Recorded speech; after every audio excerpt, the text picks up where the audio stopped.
దేనికి లొంగని పరమేశ్వరుడు, ఏ కానుకలకి లొంగనవాడు కన్నీళ్లు పెట్టుకుంటే లొంగుతాడమ్మా. పరమేశ్వరుడు కళ్యాణ గుణ సంపన్నుడు. భగవంతునికి గుణాలేమిటి అని మీరు ఎవరైనా పండితులను అడిగితే నిర్గుణుడండి, నిరాకారుడండి, ఏ గుణం ఉందని చెప్తూ ఉంటారు.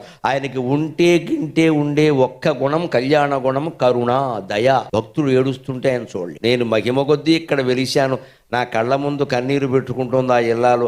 ఆ దుఃఖాన్ని తీర్చకపోతే నేనెందుకు ఇక్కడ? అమ్మవారి దగ్గర ఏడిచానని ఒక శివుడిని ఒక గిల్లు గెలుతుంది, మొత్తం తిరుగులేదు. ఇంకంత ఆడవాళ్ళు ఏడుతున్నారు, పట్టించుకోవే అంటుంది, అంతే, మొత్తం పట్టించుకుంటాడు. మన ఇళ్లలో కూడా మీరు గమనించండి, తండ్రి ఒక్కోసారి మొండిగా బండగా మాట్లాడతాడు. వా అదవా నీ చదువు దండగా, నీకు మళ్ళీ ఇదోటి అంటాడు. అదే తల్లి ఏముంటుంది, మనం ఎలాగో చదువుకోలేదు, ఆడు చదువుకోతే ఇచ్చేయండి. తల్లి ప్రేమ తల్లి ప్రేమ. అందుకని అమ్మవారికి ప్రేమ ఎక్కువ. మనమే ఆవిడ ముందు కన్నీళ్లు పెట్టుకుందనుకో ఆవిడ కరిగిపోతుందాం. తప్పు చేసినా సరే మొహమాటం లేకుండా చెబుతాం, ఏం బాధపడక్క. నిజం ఒప్పుకుంటున్నాం కదా, మనమే కప్పిపుచ్చుకోవట్లేదు, అహంకరించలేదు. తప్పు చేశానమ్మా కానీ ఈ దుఃఖం నేను భరించి అంటే తీరుస్తుంది.